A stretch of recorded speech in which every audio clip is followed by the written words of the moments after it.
COVID-19 has completely turned the world's routine on its head, and it's not slowing down in the near future. Jobs have been displaced, families separated, and an unsettling fear of the unknown has blanketed the minds of millions.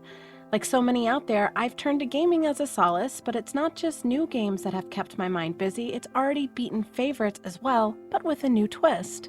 Being at home with the worry of job security, national unrest, and what our leaders are working towards, and can they finally agree on something in the name of helping, all of these factors have kickstarted my brain into overdrive. My overanalytical mind is now overwhelmed by too many scenarios bouncing around in my head, which has predictably sent my anxiety careening into the sun. Because of that, I've fallen into older games for a feeling of coming home, a feeling of controlling what my mind intakes, which many have been doing as well.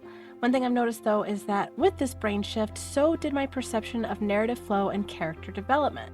I feel like when I'm playing a game, no matter how many times previously beaten, I'm playing it for the first time.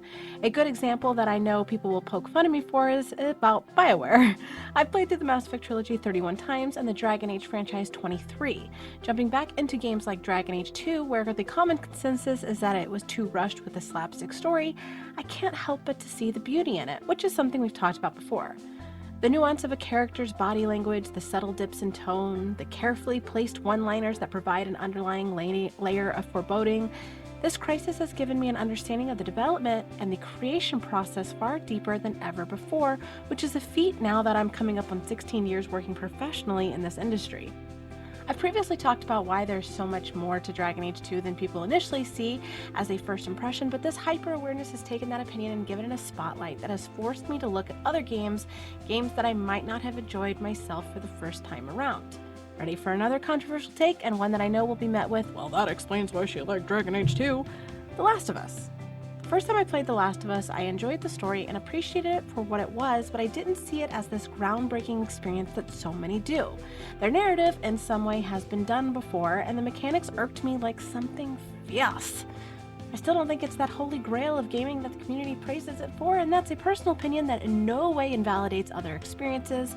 But I will say, diving back in during this past week, I'm noticing for the first time the tiniest of details that accumulate a much bigger picture. The directional flow of spores that offers a hidden sense of warning, the pinched lip of the characters deep in thought, and the gruff way humans protect themselves with emotional armor where they're fast approaching their breaking point. With everything going on with government intervention, that has also made me pay closer attention to how the authorities in game manage society.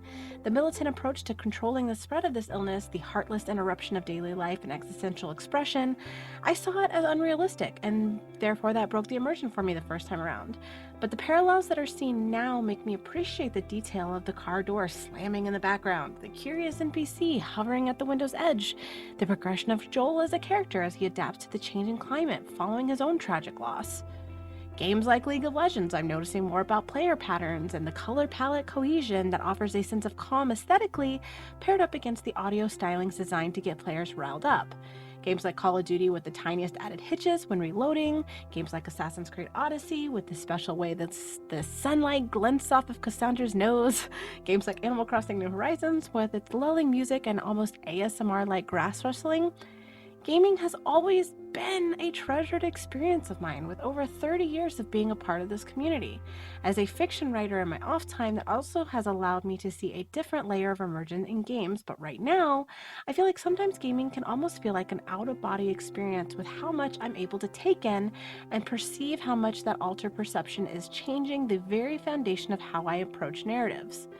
With the renewed vigor of paying attention to nuance and context, my love and respect for the developers of these ventures have also skyrocketed. I've also been an advocate for developers in the community that isn't always the kindest to them.